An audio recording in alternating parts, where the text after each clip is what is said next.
Si hiciéramos una pregunta retórica a todos sobre cuánto control realmente tenemos nosotros de nuestras vidas, cuánto control tenemos sobre las circunstancias que nos acontecen, yo creo que la respuesta, si somos sinceros, es que no tenemos mucho control. Podemos pensar que lo tenemos, podemos actuar y hacerle creer a otros que están bajo nuestra dependencia, que nosotros tenemos control, ya sea empleados, hijos, familiares, relacionados, amistades. Pero una y otra vez nos damos cuenta de que en verdad no tenemos todo el control. Muchas veces fijamos fechas para el logro de ciertos objetivos, sobre todo aquellos que somos muy planificados. Y vemos que por alguna razón, por H o por R, estos planes son postergados, estas fechas, y fijamos fechas para mudarnos, para adquirir un bien, y llega la fecha, pero esto no es posible.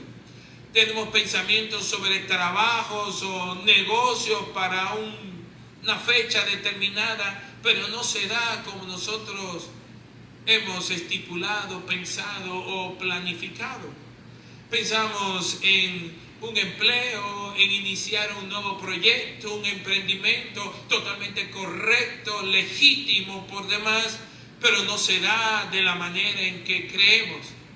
Pensamos viajar en una determinada fecha y llegamos al aeropuerto y nos encontramos que el avión que estaba supuesto a salir a 1 hora se ha retrasado y tenemos que salir al otro día.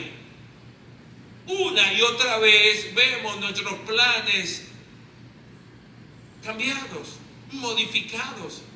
Nos damos de bruces porque decimos, pero ¿cómo va a ser si yo lo tenía tan planificado?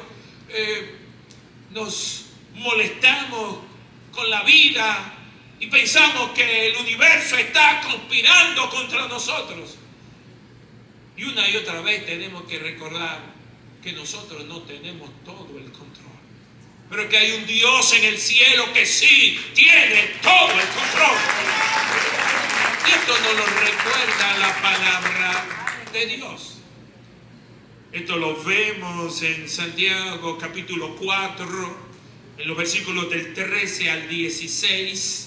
La Biblia lo dice de esta manera. Vamos ahora, los que decís, hoy, mañana iremos a tal ciudad y estaremos allá 1 año y traficaremos y ganaremos, cuando no sabéis lo que será mañana. Porque ¿qué es vuestra vida? Ciertamente es neblina que se aparece por un tiempo y luego se desvanece. En lugar de lo cual deberíais decir, si el Señor quiere, viviremos y haremos esto o aquello. Pero ahora os jactáis en vuestra soberbia. Toda jactancia semejante es mala. ¿Tenemos control sobre las circunstancias de nuestras vidas? La respuesta es un rotundo no, no lo tenemos. Estamos totalmente sin fuerzas y sin poder, ni siquiera para afectar las circunstancias más simples. Pero en el caso de nuestro Dios, en el caso de nuestro Cristo, no es así. Él sí tiene total control de los tiempos. De hecho, el salmista, diciendo sobre los límites de su vida, dijo, en tus manos están mis tiempos. Tuvo un reconocimiento pleno de que su vida y sus tiempos estaban en las manos del Señor. Esta mañana tendremos la oportunidad de ver esta verdad ilustrada ampliamente al ir al Evangelio de Juan. Te pido que me acompañes a Juan capítulo 21, en los versículos del 1 al 14. La Biblia dice así, Juan capítulo 21, en los versículos del 1 al 14. Después de esto, Jesús se manifestó otra vez a sus discípulos junto al mar de Tiberías. Y se manifestó de esta manera. Estaban juntos Simón Pedro, Tomás llamado el Dídimo, Natanael el de Caná de Galilea, los hijos de Zebedeo y otros 2 de sus discípulos. Simón Pedro les dijo: voy a pescar. Ellos le dijeron: vamos nosotros también contigo. Fueron y entraron en una barca, y aquella noche no pescaron nada. Digan conmigo: nada. Cuando ya iba amaneciendo, se presentó Jesús en la playa, mas los discípulos no sabían que era Jesús. Y les dijo: hijitos, ¿tenéis algo de comer? Le respondieron: no. Él les dijo: echad la red a la derecha de la barca y hallaréis.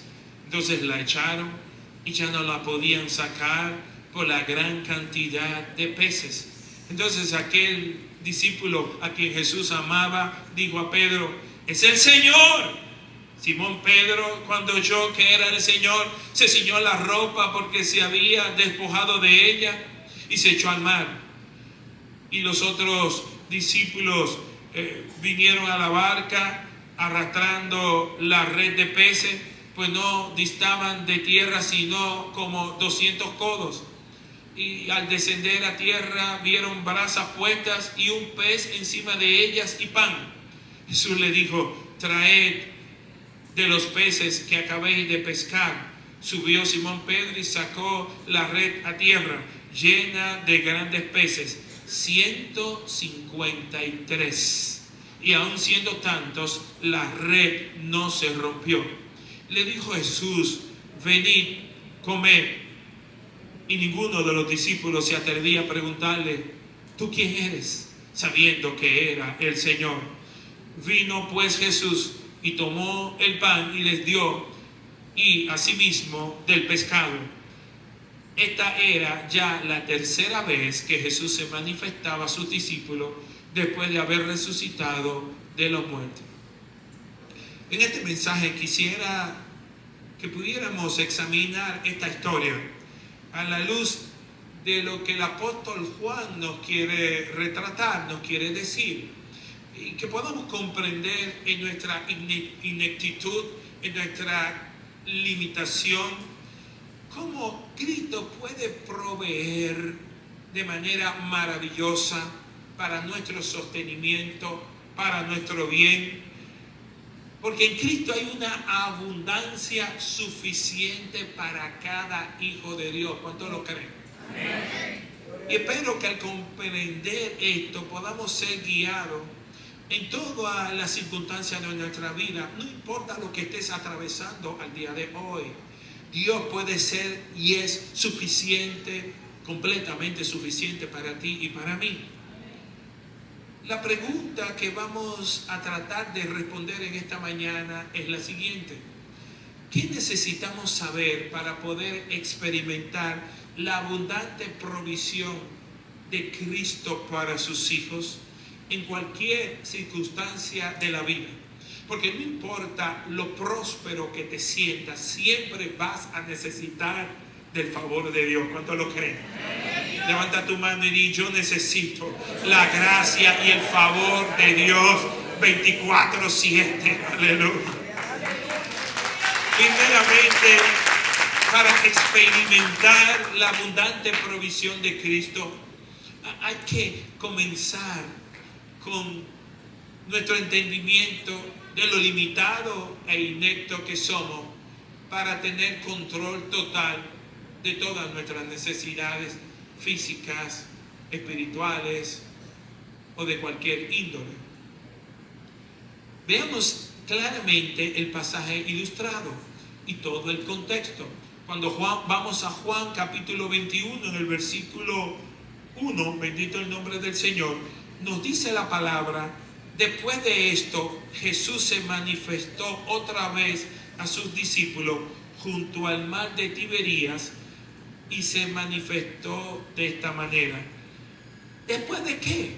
Nos comienza diciendo la narrativa: después de haber sucedido algo, después de esto. ¿Y qué es esto? Nos habla de los versículos anteriores, de lo que pasó en Juan 20, los aspectos de la resurrección de Cristo, cómo Cristo resucitó de entre los muertos, cómo se le apareció a María Magdalena, cómo se le apareció una primera vez a los discípulos y cuando no estaba Tomás. Luego, una semana después, cuando se le apareció a los discípulos de nuevo, diciendo paz a vosotros, y estaba Tomás el incrédulo presente. Entonces 2 veces se le había hecho apariciones el Cristo resucitado entre los discípulos. Él tenía urgencia de comunicar a los discípulos, darle instrucciones especiales sobre su misión, la misión de la iglesia, la misión de sus discípulos, la misión de todos los seguidores de Cristo. Dice que después de esto se manifestó otra vez a los discípulos junto al mar de Tiberías. El mar de Tiberías es mejor conocido como el mar de Galilea. El nombre de Tiberías viene dado porque Herodes Antipas, en honor a un emperador llamado Tiberio, rebautizó el mar de Galilea como el mar de Tiberías. Pero vemos que este mar, que puede ser llamado río, lago, mar de Tiberías o mar de Galilea, está envuelto en todas las actividades diarias dentro de la cotidianidad de un judío hace 2000 años residente en Galilea.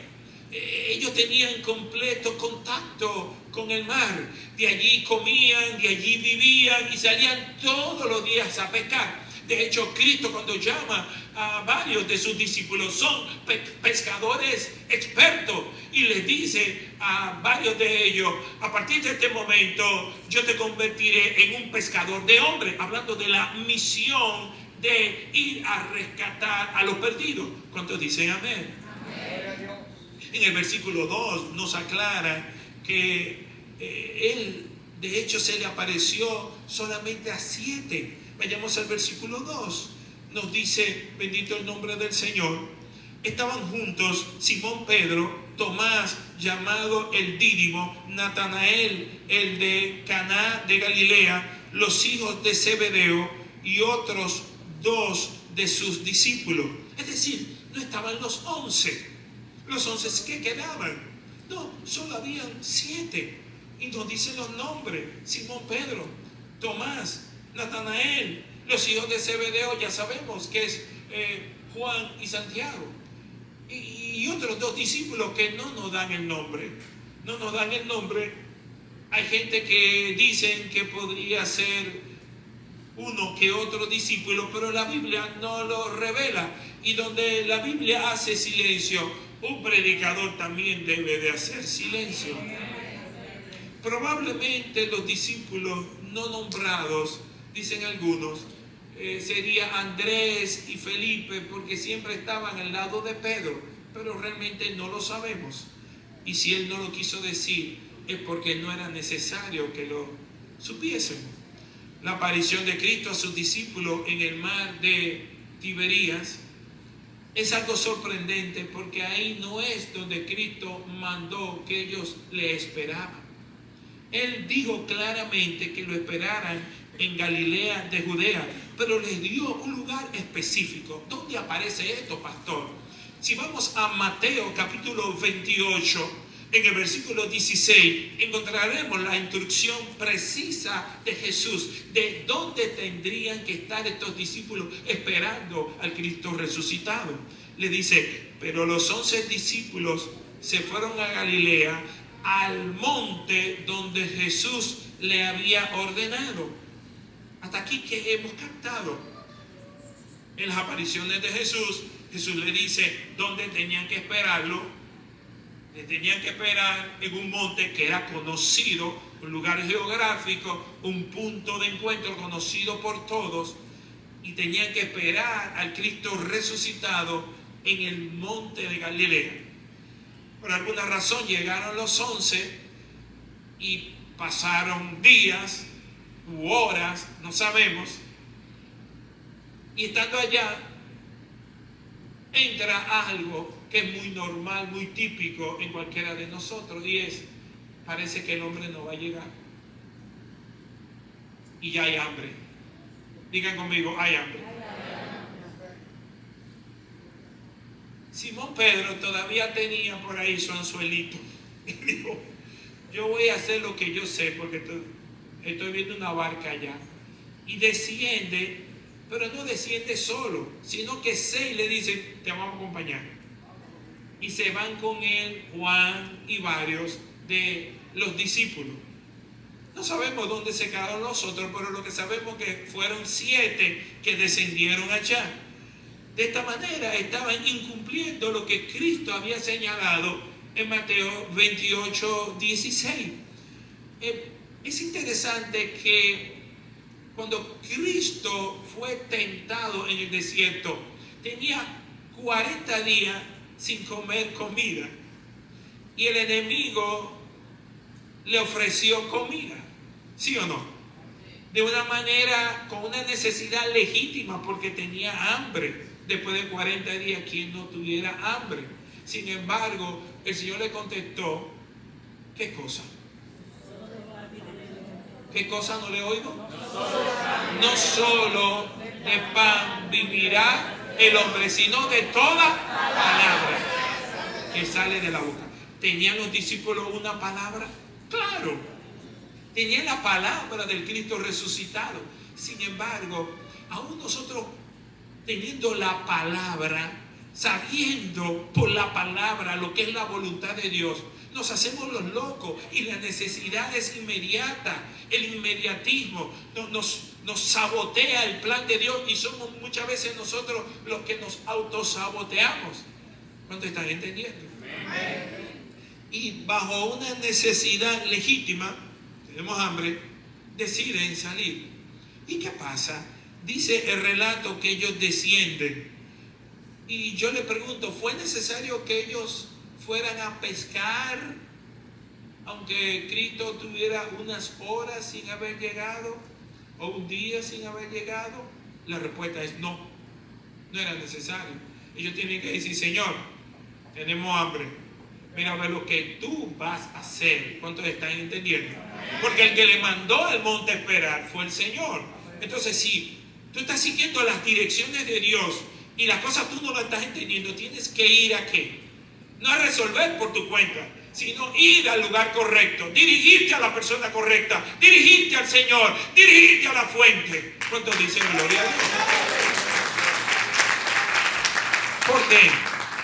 Porque yo tengo absoluta confianza que Cristo habría satisfecho su necesidad de comer. Porque Dios al que manda, respalda. ¿Y por qué tengo tanta confianza de esto? ¿Cuál fue la promesa bíblica que dice en la Biblia para sus hijos? Mateo capítulo 6, versículo 33. Mas buscad primeramente el reino de Dios y su justicia, y todas estas cosas os serán añadidas. ¿Cuáles cosas? Todas las cosas necesarias para nuestro sustento, para nuestra vida. Pregunta, ¿necesitaban haber ido de pesca los discípulos? ¿Cuál es la respuesta? No necesitaban haber ido de pesca. Si no, solamente hubieran llegado al monte designado, hubieran permanecido allí y hubieran esperado por Cristo, porque las instrucciones son de Cristo. Los discípulos de Cristo, en vez de confiar en Cristo y en su palabra, de que Cristo es que iba a proveer, porque Él lo mandó a ese lugar, decidieron confiar en sus propias capacidades. ¿Y cuántas veces nos pasa lo mismo? Bueno, como Dios no actúa, déjeme ayudar a Dios. Error. Dios no necesita que nosotros lo ayudemos. Él se ayuda solo. ¿Sí? Lo que sí necesitamos que Él nos ayude es Él. Somos nosotros, que Él nos ayude a nosotros. ¿Cuántos dicen amén? Hay cosas que nos superan. Pues si te superan, no te metas. Ponte a un lado. Deja que Dios actúe. Deja que Dios intervenga. Los discípulos, en vez de confiar en Cristo, deciden confiar en ellos mismos, en sus capacidades. Y ese pecado se llama autosuficiencia. Hacerlo a mi manera y no a la manera de Dios. Y esto es muy común al día de hoy. Yo he sufrido de ese pecado, yo he cometido ese pecado, y me imagino que todos los que estamos acá en algún momento hemos decidido emprender cosas sin tener necesariamente el permiso de Dios, y ese pecado se llama autosuficiencia, autodeterminación.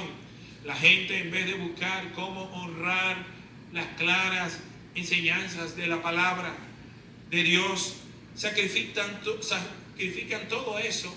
¿Para qué? Para hacerlo a su manera y proveer para sus necesidades.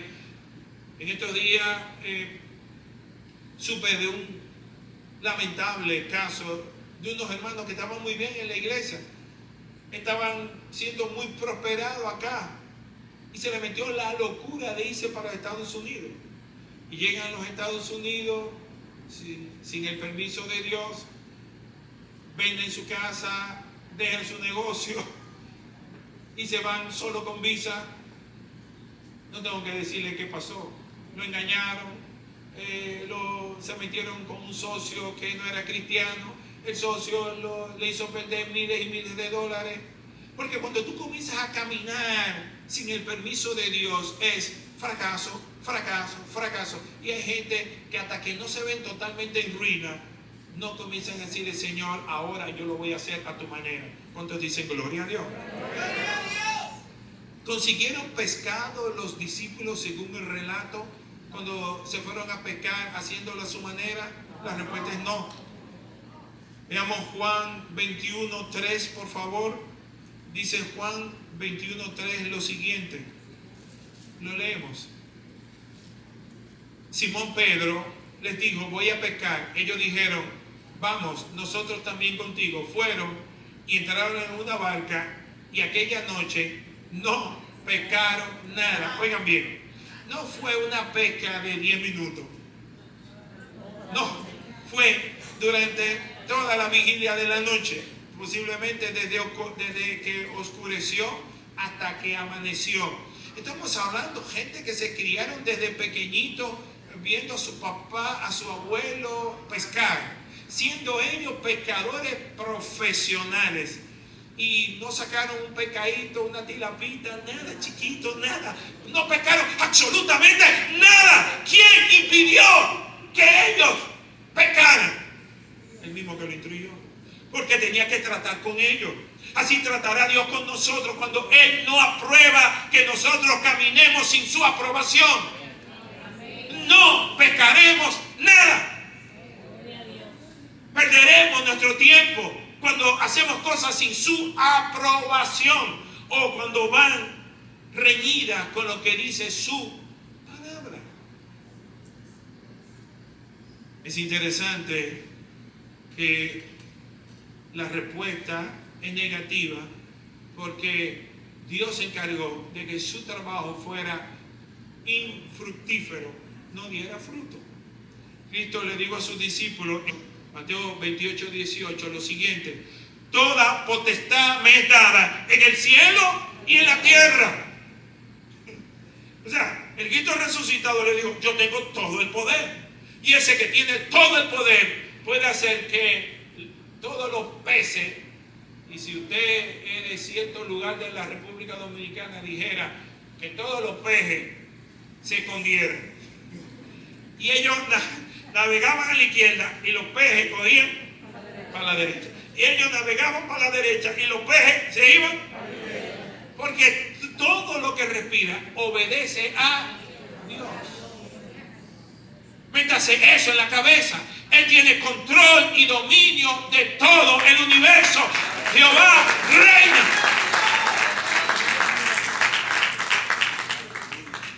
Oye, cuando Él dice que toda potestad me es dada en el cielo y en la tierra, ¿incluye esta autoridad y poder la pesca? No les oigo. ¿Y cuánta autoridad y poder tenemos nosotros sobre lo mucho o lo poco que podemos pescar? Déjenme ayudarle con esta respuesta. Hermano, nosotros no tenemos ninguna autoridad en la cantidad de fruto o de pesca que va a salir de una actividad que nosotros nos vamos a acometer, a hacer. Dios es el que determina el tamaño de nuestro fruto. Los discípulos necesitaban aprender esta lección de una vida de dependencia. Tú y yo necesitamos vivir una vida de dependencia. El gran pecado de nuestros primeros padres, Adán y Eva, fue independencia. Yo quiero hacer con mi vida lo que me da la gana. Quiero ser como Dios.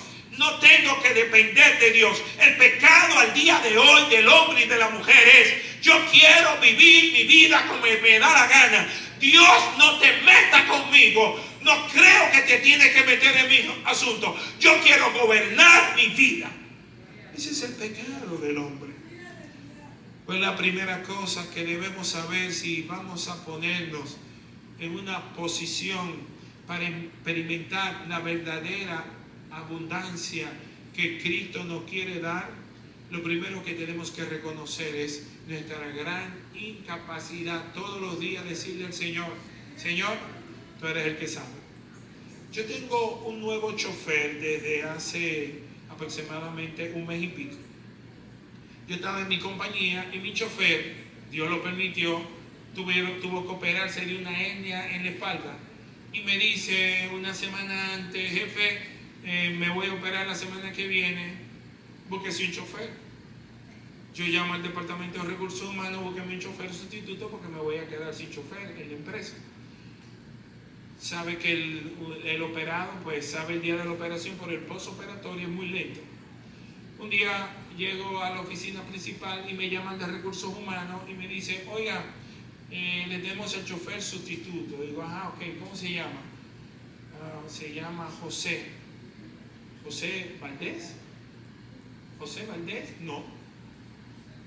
¿Cuál es tu apellido, José? Acosta. Me dice: se llama José Acosta. Y yo: José Acosta, me suena José Acosta. José Acosta. William Acosta, José Acosta, no, debe ser familia de William, no, ese no es, no. Y me llaman y me presentan al hermano Josian. Ponte de pie, hermano Josian.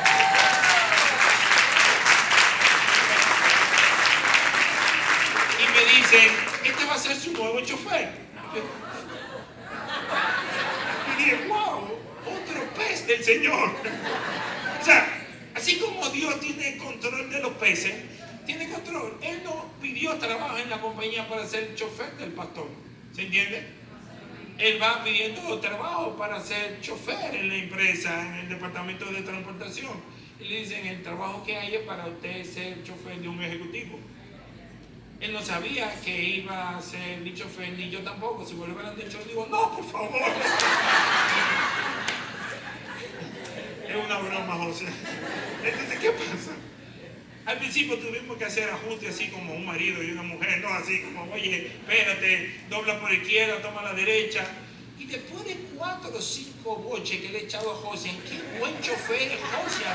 Un aplauso al hermano José.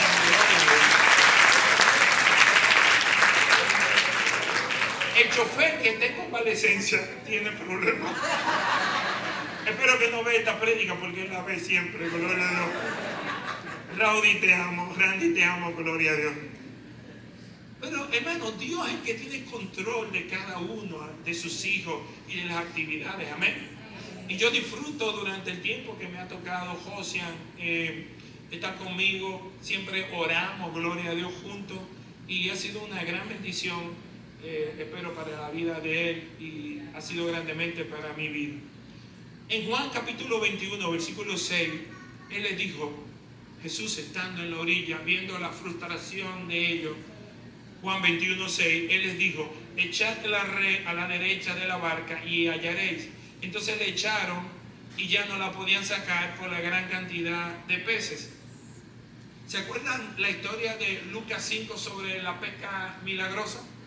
Mira, hermano, en esa historia que fue al principio, como casi 3 años antes de este evento, al principio del ministerio de Jesús, pasaron exactamente lo mismo.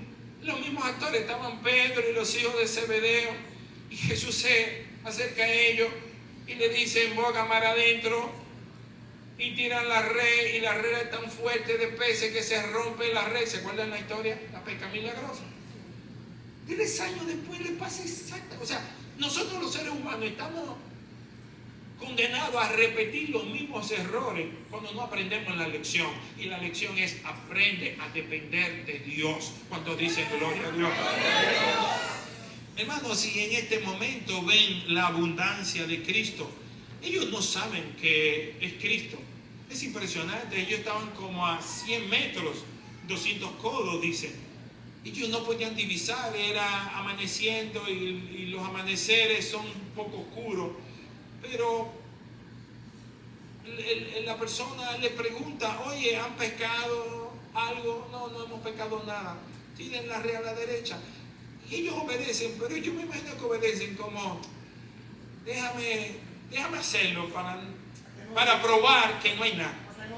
Ya, papá, en la última. Es como tirar la última. Pa. Pero no era que tenían mucha fe en eso. Sin embargo, miren cuánta bonanza.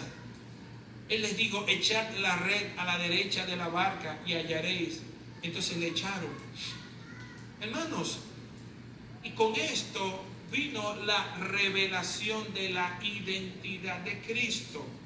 Es después del milagro que Juan identifica al Señor, divisa e identifica al Señor y dice: ¡es el Señor! Y se lo dice a Pedro. Y es interesante la reacción. Juan capítulo 21, versículo 7 dice: entonces aquel discípulo a quien Jesús amaba dijo a Pedro: es el Señor. Simón Pedro, cuando oyó que era el Señor, se ciñó la ropa porque se había despojado de ella y se echó al mar. Mire, Pedro estaba pescando, ya sé que a veces hace un poquito de calor, con un taparrabo, le hace calzoncillo o ropa interior. Es increíble porque cuando uno va a nadar, uno se quita la ropa. Pero él no, él para nadar e ir donde Cristo, ¿qué hace? Lo contrario, se pone la ropa. Es decir, la túnica o lo que tuviera que hacer. Y es chocante porque si yo tengo que nadar y lo quiero hacer rápido, lo hago con poca ropa, ¿sí o no? Por eso se inventaron los trajes de baño.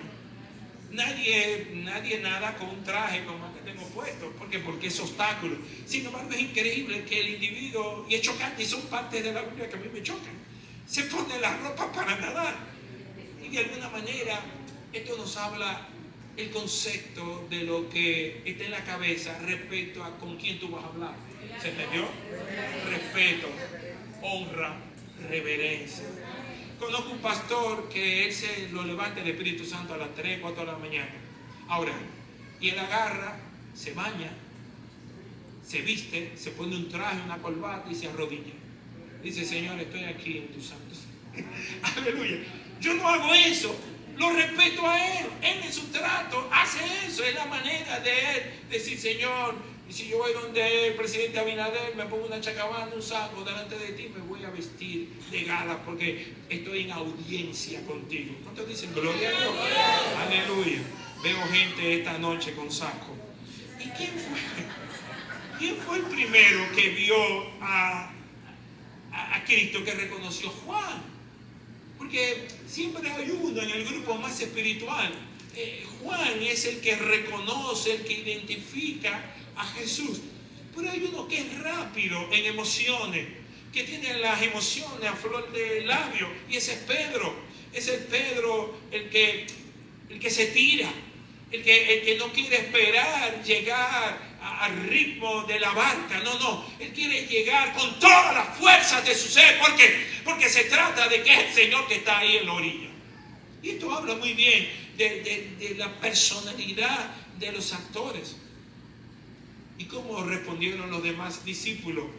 Hay un Pedro que va corriendo, nadando, y hay otros que lo que dicen: vamos a agarrar el topeje y la barca y vamos a ir remando hasta la orilla. Hay uno que sale nadando, hay 6 que vienen remando al ritmo de la embarcación, que no va muy rápida porque está atestada de peces. ¿Estás entendiendo la figura? Vamos a Juan 21, 8. Y los otros discípulos vinieron con la barca arrastrando la red de peces, pues no distaban de tierra sino 200 codos, que son unos 100 metros. Es interesante, hermano, que Aún dentro de una iglesia no todos tenemos los mismos niveles espirituales. La reacción de Juan habla de una relación con Dios de un nivel espiritual. La reacción de Pedro habla de otro tipo. Y nosotros no debemos de compararnos con otros, sino vivir la vida abundante con el Señor, de acuerdo a los talentos, los dones, pero disfrutar todo lo que hemos sido llamados y a tener comunión con Dios y comunión con los hermanos. Hay gente que no ha entendido lo que es el cristianismo. Hay gente que viene a la iglesia y viven su relación con Dios. Ellos, cuando se van por esa puerta, viven su relación con su familia, viven para su familia, pero no tienen relación con sus hermanos. Oye, ese es un cristianismo incorrecto. El cristianismo es comunitario. Es relación con Dios vertical, pero es relación horizontal con tus hermanos. A ti te tiene que doler, tienes que sentir lo que sienten tus hermanos. Amén. Y si vas a hacer un bien, dice la palabra de Dios, primero hacerlo a lo de la familia de la fe. ¿Se entiende? A lo de la casa. Entonces eso quiere decir que tú tienes que estar pendiente de las necesidades de tus hermanos. ¿Para qué? Para ir con la ayuda oportuna. ¿Por qué? Porque son tus hermanos. Son la familia que el Señor te ha dado. Amén. No es una familia que tú le elegiste. Es una familia que Dios le eligió para ti. ¿Cuántos dicen gloria a Dios? Alguien puede decir, gracias Señor por mis hermanos. Gracias Señor por mis hermanos. Hermanos, vamos a los versículos del 9 al 14 para terminar. Juan 21 del 9 al 14. Al descender a tierra vieron brasas puestas y un pez encima de ellas y pan. Jesús le dijo, traed de los peces que acabáis de pescar. Versículo 11. Subió Simón Pedro y sacó la red a tierra llena de grandes peces, 153. Y aun siendo tanto, la red no se rompió. En Lucas 5 la red se rompió, pero ahora no se rompió. El Cristo resucitado tiene un control especial. Versículo 12. Le dijo Jesús, venid, comed. Y ninguno de los discípulos se atrevía a preguntarle, ¿tú quién eres? Sabiendo que era el Señor. Vino pues Jesús y tomó el pan y les dio, y asimismo del pescado. Esta era ya la tercera vez que Jesús se manifestaba a sus discípulos después de haber resucitado de los muertos. 3 lecciones para terminar. La primera lección es que Jesús le había dicho que lo esperaran en un lugar específico y ellos violaron la instrucción del Señor. Nosotros muchas veces, sabiendo lo que Dios manda, violamos. ¿Cuántos de nosotros sabemos que debemos de perdonar, pero no perdonamos? Levante la mano, solo le ha pasado al pastor. Dios nos dice, debemos de evangelizar y predicar su palabra y no lo hacemos. Estamos violando. Somos igualitos que los discípulos. Nosotros leemos la palabra y decimos, oye, pero este Pedro, qué torpe es, qué incrédulo. Si fuera yo, él no. En el siglo XXI, siendo creyentes del siglo XXI, vivimos cometiendo los mismos errores. ¿Cuántos de nosotros el Señor nos manda a ofrendar y a diezmar? Y a veces nos da la gana de ofrendar y diezmar y otras veces nos da la gana de no hacerlo. ¿Se entiende? En mi caso yo trabajo secularmente, pero hay iglesias, hermanos, donde el pastor está esperando el diezmo y la ofrenda para comer.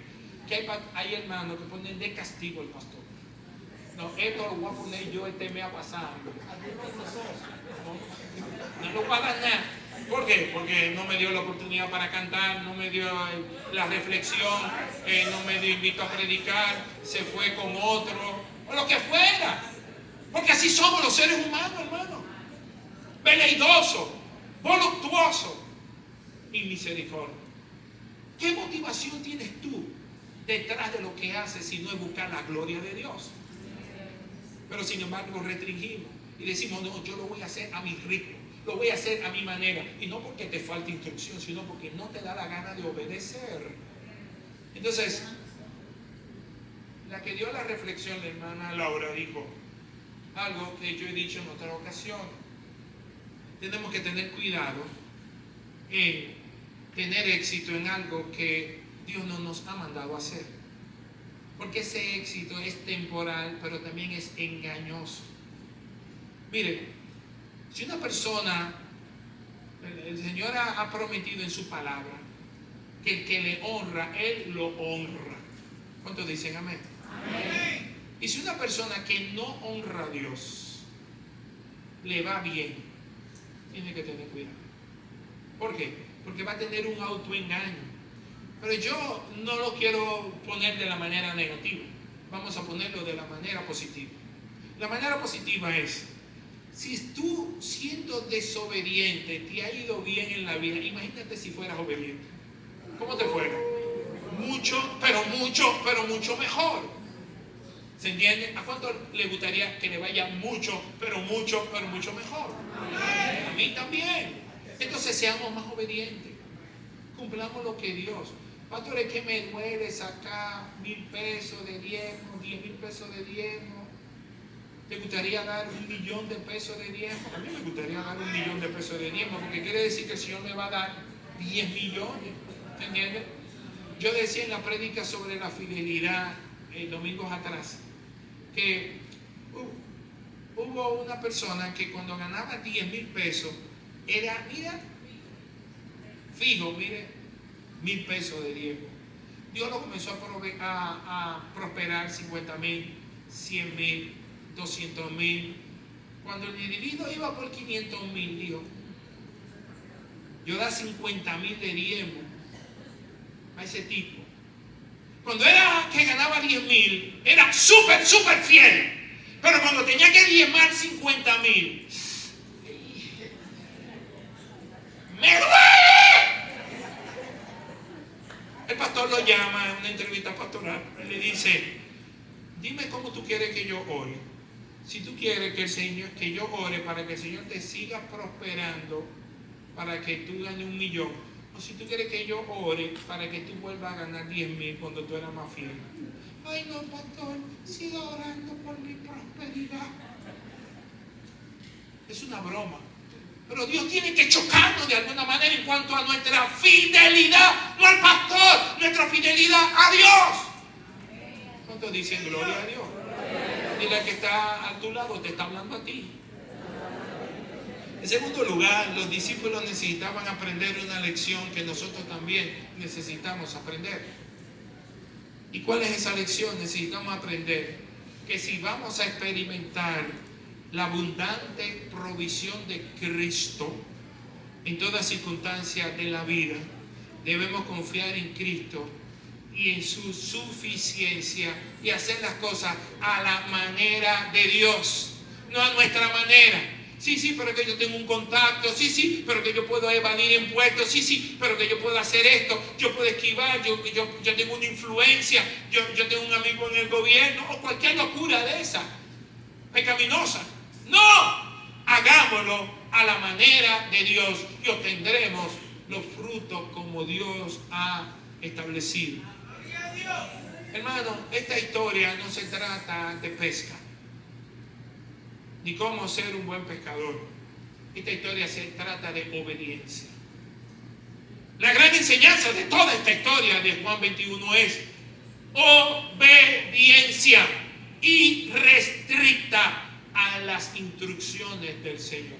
De eso se trata. No es una historia de pesca, es una historia de propósito, es una historia de restauración. Como Cristo viene a restaurar en cuanto a la misión y propósito de los que Él ha llamado sus hijos, sus discípulos, nosotros. Es una historia de presencia de Jesús enseñándole, oye, tu tarea infructífera con mi poder, con mi presencia, se hace fructífera. No te estás viendo, no te está yendo bien en algo. Mete a Dios en tus asuntos. Mete a Dios en tu negocio. Invita, Señor, ven. Porque lo que necesitamos es presencia de Jesús. Porque cuando la presencia de Jesús está, entonces hay una abundancia. No importa cuán vacías estén nuestras redes hoy, Jesús está a la orilla esperándonos con abundancia. Que Dios nos dé la gracia para buscar, para seguir a Cristo, para confiar en Él, porque solo Él tiene abundancia de provisión para cada uno de nosotros. Pongámonos sobre nuestros pies, por favor.